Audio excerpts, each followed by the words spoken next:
નમસ્કાર વિદ્યાર્થી મિત્રો, જ્ઞાન મંદિર વિદ્યાપીઠ દ્વારા આયોજિત ઓનલાઈન ક્લાસીસમાં હું ગૌરાંગ વ્યાસ આપ સર્વેનું હાર્દિક સ્વાગત કરું છું.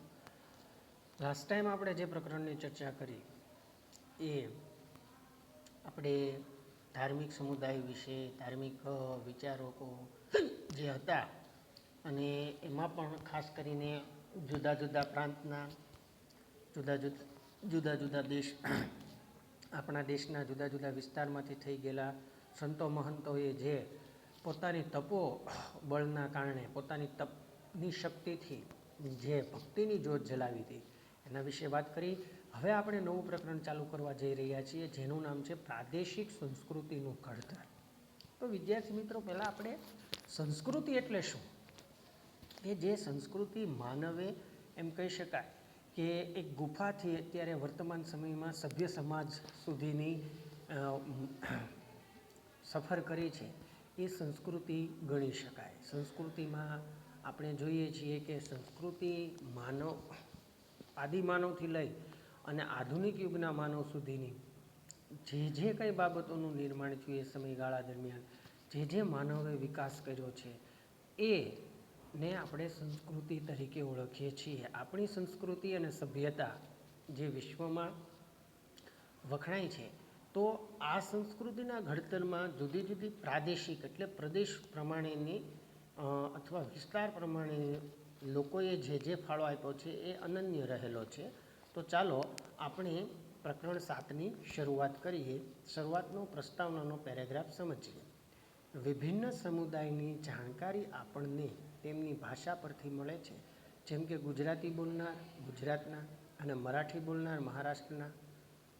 ભાષાની સાથે સાથે વિભિન્ન પ્રદેશોમાં પોતપોતાના રીત રિવાજો, ખાનપાન, વસ્ત્ર પરિધાન, કાવ્ય, નૃત્ય, સંગીત અને ચિત્રકલા હોય છે. જુદા જુદા વિસ્તારોની જુદી જુદી સ્થાનિક સંસ્કૃતિઓ, જેને આપણે ત્યાંની દેશી સંસ્કૃતિ કહીએ છીએ, તે આપણા દેશમાં જોવા મળે છે. આ બધી સંસ્કૃતિઓ વચ્ચે સદીઓથી આદાન પ્રદાન થતું રહ્યું છે. તેમ છતાં કેટલાક વિસ્તારોની કેટલીક ખાસ પરંપરાઓ આજ સુધી અકબંધ છે. વિદ્યાર્થી મિત્રો, અહીંયા એમ જણાવવામાં આવે છે અને સમજાવવામાં પણ આવે છે કે જુદા જુદા દેશોની બોલી અલગ હોય, ખાનપાન, રીત રિવાજ, ધાર્મિક સમુદાયો, પરંપરાઓ, રૂઢિગત માન્યતાઓ, રહેણી કરણી, બોલી એમ અલગ અલગ હોય. દાખલા તરીકે અહીંયા ગુજરાતની વાત કરીએ તો ગુજરાતી બોલનાર ગુજરાત પ્રદેશના હોય અને એમાં પણ આપણે જોઈએ કે ગુજરાતની અંદર પણ એક કહેવત છે આપણી ગુજરાતીમાં કે 12 ગાંવે બોલી બદલાય. એટલે 12 ગાંવ ચાલો એટલે એમ કહેવાય કે બોલી બદલાઈ જાય. આપણે ભાવનગર જિલ્લાની અંદર જે બોલીએ છીએ શુદ્ધ ગુજરાતી બોલીએ છીએ. આગળ જઈએ ઉત્તર ગુજરાતી ભાષા આવે, કચ્છી ભાષા આવે. આમ ગુજરાતી ભાષાના પણ અલગ અલગ ટોન છે. તો જેની વાત આપણે આપણા જ પ્રદેશની કરીએ તો આપણા જ પ્રદેશની અંદર એક સમરૂપતા જોવા નથી મળતી, વિવિધતા જોવા મળે છે. પછી એ બોલીની હોય, ખાનપાનની હોય, પોશાકની હોય કે અન્ય કોઈ હોય. ભારતમાં પ્રાંતીય ભાષાઓનો વિકાસ. મલયાલમ તો અહીંયા કીધું છે કે 9મી સદીમાં સ્થાપવામાં આવેલ મહોદયપુરમનું ચેર રાજ્ય હાલના કેરળનો એક ભાગ હતું. મહોદયપુરમનું ચેર રાજ્ય કેરળનો એક ભાગ હતું. કેરળની સંસ્કૃતિને તેની ભાષા મલયાલમ સાથે જોડતા આ સંસ્કૃતિ મલયાલમ સંસ્કૃતિ તરીકે ઓળખાય છે. મલયાલમ ભાષા કેરળમાં બોલાતી મુખ્ય ભાષા છે. તેના પર સંસ્કૃતનો ઘણો પ્રભાવ જોવા મળે છે. 14મી સદીમાં વ્યાકરણ અને કાવ્યશાસ્ત્ર પર લખાયેલ લીલાતિલકમ ગ્રંથ મણિ પ્રવાલમ શૈલીમાં લખાયો હતો. અહીંયા એક વાત કરી છે કે જે મલયાલમ ભાષા છે, તો મલયાલમ રાજ્ય છે એ મહોદયપુરમનું ચેર રાજ્ય એટલે હાલનું કેરળ રાજ્યનો એક ભાગ હતો.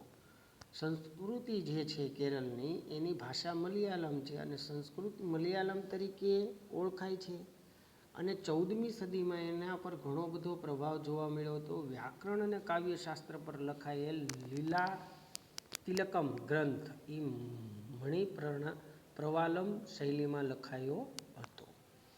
બંગાળી તો બંગાળી ભાષાનો ઉદ્ભવ સંસ્કૃત ભાષામાંથી થયો હોવાનું માનવામાં આવે છે. 15મી સદી સુધીમાં ઉપભાષાઓ તથા બોલીઓ મળી એક સામાન્ય સાહિત્યિક ભાષાનું સ્વરૂપ ધારણ કર્યું, જે પશ્ચિમ બંગાળની બોલચાલની ભાષા બની. જનજાતીય ભાષાઓ પર્શિયન એટલે ફારસી ભાષા, અને ભારતમાં જે અંગ્રેજ શાસનની શરૂઆત બંગાળથી થતાં ત્યાં યુરોપિયન ભાષાઓનો બંગાળી ભાષા પર પ્રભાવ જોવા મળે છે. પ્રારંભિક બંગાળી સાહિત્યને બે ભાગમાં વહેંચી શકાય: સંસ્કૃતથી પ્રભાવિત અને સ્વતંત્ર. પ્રથમ ભાગમાં સંસ્કૃત મહાકાવ્યોનો અનુવાદ અને બીજા ભાગમાં નાથ સાહિત્યનો સમાવેશ થાય છે. તો બંગાળી ભાષા ઉપર પણ વિદ્યાર્થી મિત્રો સંસ્કૃત ભાષાનો ઘણો બધો પ્રભાવ જોવા મળે છે. અને આપણે જાણીએ છીએ કે 15મી સદી સુધીમાં ઉપભાષાઓ તથા બોલીઓ મળી એક સામાન્ય સાહિત્યિક ભાષાનું સ્વરૂપ ધારણ કર્યું. અને બંગાળી ભાષા ઉપર અંગ્રેજોના સમયગાળા દરમિયાન ખાસ કરીને અંગ્રેજોએ બંગાળમાં પોતાનો વેપાર વાણિજ્યની પ્રવૃત્તિ ખૂબ વિકસાવી હતી, અને બંગાળ અંગ્રેજોના શાસન સમયે ખૂબ જ શિક્ષિત પ્રદેશ ગણાતો હતો. આમ બંગાળની ભાષામાં અંગ્રેજી ભાષાનો પણ સમાવેશ થયો, અને અંગ્રેજી ભાષાનો પણ પ્રભાવ બંગાળી ભાષા પર જોવા મળે છે. ગુજરાતી જોઈએ તો ભારત અનેક ભાષાઓ અને બોલીઓ સાથે સંકળાયેલું રાષ્ટ્ર છે. પ્રાચીન કાળે ભારતમાં સંસ્કૃત, પ્રાકૃત, તમિલ જેવી ભાષાઓનું ચલણ હતું. સમય જતાં તેમાંથી અનેક પ્રાદેશિક ભાષાઓનો વિકાસ થયો. પ્રાદેશિક રાજ્યોની સ્થાપનાએ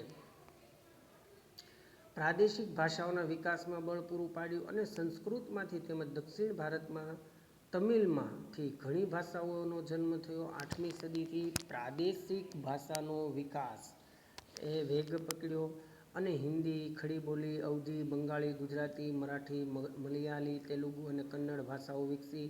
ઈસવીસન 10મી અને 11મી સદીમાં સંસ્કૃત, પ્રાકૃત, અપભ્રંશમાંથી ગુજરાતી ભાષાનો વિકાસ થયો. તો ગુજરાતી ભાષાનો વિકાસ પણ વિદ્યાર્થી મિત્રો 8મીથી 10મી સદી અથવા તો 10મીથી 11મી સદીનો સમયગાળો ગણી શકાય. ખાસ કરીને સંસ્કૃત ભાષા જે છે એની પ્રાકૃત ભાષા અને એમાંથી પણ અપભ્રંશ થવામાંથી ગુજરાતી ભાષાનો વિકાસ થયો છે. અપભ્રંશ ગુજરાતી ભાષાની જનની છે. આચાર્ય હેમચંદ્રથી અપભ્રંશ ભાષાની શરૂઆત થઈ. સંસ્કૃત, પ્રાકૃત, અપભ્રંશ ભાષા પછી ગુજરાતી ભાષાનો વિકાસ થયો. ગુજરાતી માટેનો કહી શકાય તેવો નવો સાહિત્ય યુગ નરસિંહ મહેતાના હાથે વિકસે છે. આ નવા યુગના સૂત્રધારો તરીકે નરસિંહ મહેતા, મીરાબાઈ અને ભાલણ ઉપસી આવે છે. ત્રણેય ભક્તિ સાહિત્યના વિકાસ સાથે ગુજરાતી ભાષાનો વિકાસ કર્યો. નરસિંહ મહેતાએ શામળદાસના વિવાહ, કુંવરબાઈનું મામેરું, હુંડી, સુદામા ચરિત્ર, દાણલીલા વગેરે કૃતિઓની રચના કરી હતી. અને મીરાબાઈએ પણ કૃષ્ણ ભક્તિને કેન્દ્રમાં રાખી ઘણા પદો રચ્યા છે. ભાલણે સૌ પ્રથમ પોતાની રચનાઓમાં ગુજરાતી ભાષા માટે ગુર્જર ભાખાની સંજ્ઞા આપી હતી. તેઓ પાટણના મોઢ બ્રાહ્મણ હતા. તેમને આખ્યાયનના પિતા તરીકે ઓળખવામાં આવે છે. તેમની જાણીતી કૃતિઓમાં ધ્રુવાખ્યાન, મુરગી આખ્યાન, શિવ ભીલડી સંવાદ વગેરેનો સમાવેશ થાય છે. ત્રણેય કવિઓની રચનાઓની માહિતી આપતી પોથી બનાવો પ્રવૃત્તિ આપી છે વિદ્યાર્થી મિત્રો, કે ભાલણ, મીરાબાઈ અને નરસિંહ મહેતાની કૃતિઓની રચના જે હોય જેનો સંગ્રહ, એવી એક પોથી બનાવવાની છે. તો ભારતના ઉત્સવો કયા કયા છે? તો કે જગન્નાથ રથયાત્રા. હવે જો ભારત એક વિવિધ ભાષાઓ બોલાતો, વિવિધ ભાષાઓનો દેશ ગણવામાં આવે છે, વિવિધ સંસ્કૃતિઓનો દેશ ગણવામાં આવે છે. સ્વાભાવિક અહીંયા ધર્મ જુદા જુદા છે, એટલે તહેવારો અને ઉત્સવો પણ જુદા જુદા છે. તો પહેલી જ આપણે કહી શકીએ જગન્નાથ રથયાત્રા, જેની સાથે ધાર્મિક સંપ્રદાયો પણ જોડાયા, જેમાં ઓરિસ્સાના પુરીમાં આવેલ જગન્નાથ સંપ્રદાય સુવિખ્યાત છે. જગન્નાથનો અર્થ વિશ્વના માલિક, જે વિષ્ણુ શબ્દનો સમાનાર્થી છે. 12મી સદીમાં ગંગ વંશના રાજા અનંતવર્મને પુરી ખાતે જગન્નાથ મંદિરનું નિર્માણ કરવાનો નિર્ણય લીધો. ગંગ વંશના રાજા અનંતવર્મને પુરી ખાતે, ઓરિસ્સાની અંદર આવેલું પુરી ખાતે જગન્નાથ મંદિરનું નિર્માણ કરવાનો નિર્ણય લીધો. અને ઈસવીસન 1230માં રાજા અનંગ ભીમ ત્રીજાએ પોતાનું રાજ્ય જગન્નાથને અર્પણ કરી પોતાને તેમના પ્રતિનિધિ તરીકે ઘોષિત કર્યા. ઓરિસ્સા જીતનાર મુગલો, મરાઠાઓ અને ઈસ્ટ ઇન્ડિયા કંપની બધાએ મંદિર પર પોતાનું વર્ચસ્વ સ્થાપવાનો પ્રયત્ન કર્યો. તેમનું માનવું હતું કે મંદિર પર નિયંત્રણ મેળવવાથી સ્થાનિક લોકો સમુદાય પણ તેમનું શાસન સ્વીકારશે. પુરીમાં પ્રતિવર્ષ એક વિશિષ્ટ રથયાત્રાનું આયોજન થાય છે, જેમાં વિષ્ણુના અવતાર જગન્નાથજી રથમાં બેસી પુરીમાં ભ્રમણ કરે છે. દેશ વિદેશથી અનેક લોકો આ ઉત્સવમાં સહભાગી થવા આવે છે. અષાઢી બીજના દિવસે વિદ્યાર્થી મિત્રો આ રથયાત્રાનું ખાસ કરીને આયોજન થાય છે અને એમાં લાખો લોકો જોડાય છે.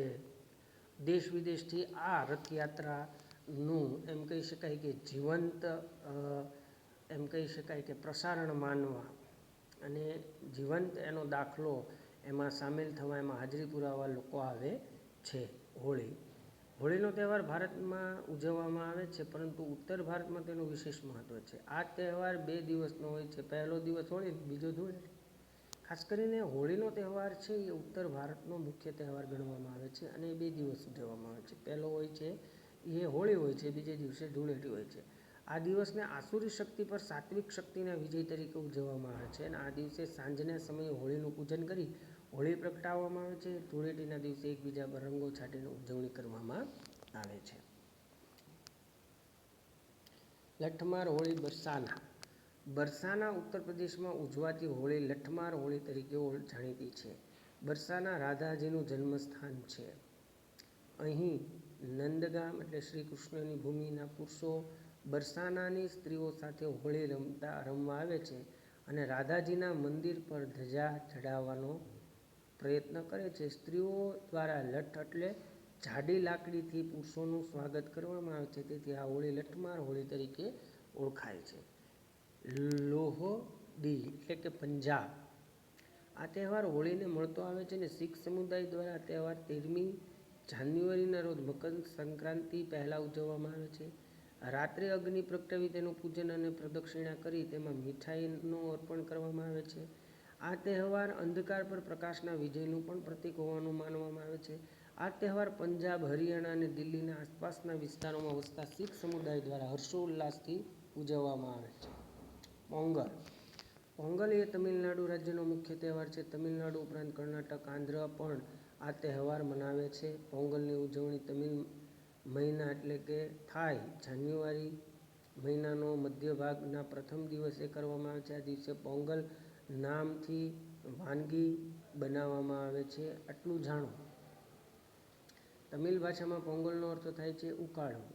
ચોખા, મગની દાળ, દૂધ અને ખાંડને વાસણમાં ઉકાળીને પોંગલ બનાવવામાં આવે છે. આ વાનગી પીણું ને શુકન ગણવામાં આવે છે. ઓણમ કેરળમાં ઉજવાતો મહત્વનો તહેવાર છે. ઓણમ મલયાલમ કેલેન્ડરના પ્રથમ મહિના એટલે ઓગસ્ટ-સપ્ટેમ્બર મહિનામાં 10 દિવસ સુધી ઉજવાતો તહેવાર છે. ફૂલોની સજાવટ, વિવિધ વાનગીઓ, નૃત્યોની રમઝટ અને નૌકા સ્પર્ધા આ તહેવારોની વિશેષતા છે. નૌકા સ્પર્ધા વલ્લમ કાલી તરીકે ઓળખાય છે. આ તહેવારમાં સાદિયા નામનું ભોજન લેવામાં આવે છે. તો વિદ્યાર્થી મિત્રો, આપણે જોયું કે જુદા જુદા પ્રાંતના જુદા જુદા તહેવારો અને એમાંથી એની એ લોકો દ્વારા થતી પ્રસ્તુતિ જે એની સંસ્કૃતિનું એક વિશિષ્ટ સર્જન કરે છે, જેનાથી આપણને એક નવી જ બાબત સમજવા અને જાણવા મળે છે. પછી એ મલયાલમ હોય, પછી જગન્નાથજીની રથયાત્રા હોય, પંજાબી લોકોનો લહાડી એટલે કે હોળીને મળતો તહેવાર હોય, ઉત્તર ભારતના લોકોનો હોળીનો તહેવાર હોય કે કેરળના લોકોનો ઓણમનો તહેવાર હોય. આમ જુદા જુદા તહેવારો દ્વારા ભારતની સંસ્કૃતિ ફૂલી ફાલી છે, વિકસી છે અને ભવિષ્યમાં હજુ પણ વધુ એ વિકસી રહી છે. એવી એક આપણી એમ કહી શકાય કે ભારતના નાગરિક તરીકે આપણે એ બાબતને સમજી શકીએ છીએ.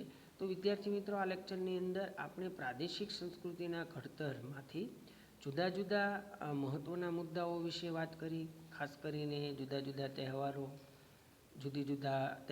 જુદા જુદા પ્રદેશોની જુદી જુદી સંસ્કૃતિઓ, ખાનપાન, રહેણી પોશાક બધું જ અલગ હોય છે અને એમ છતાં આટલી બધી વિવિધતા હોવા છતાં ભારતમાં એકતા છે. એ જ ભારતની અને ભારતની પ્રજા માટે ગૌરવની વાત છે, જેણે વિશ્વ સામે એક દાખલો બેસાડ્યો છે કે ભારત એ વિભિન્નતા ધરાવતો દેશ હોવા છતાં એ વિભિન્નતામાં પણ એકતાના દર્શન થાય છે. તો વિદ્યાર્થી મિત્રો, અહીં ભણાવેલા કે અહીં અભ્યાસ કરેલા તમામ મુદ્દાઓ તમે સારી રીતે સમજ્યા છો અને એનું દૃઢીકરણ સારી રીતે કરશો એ જ અપેક્ષા સાથે હું વિરમું છું. Thank you very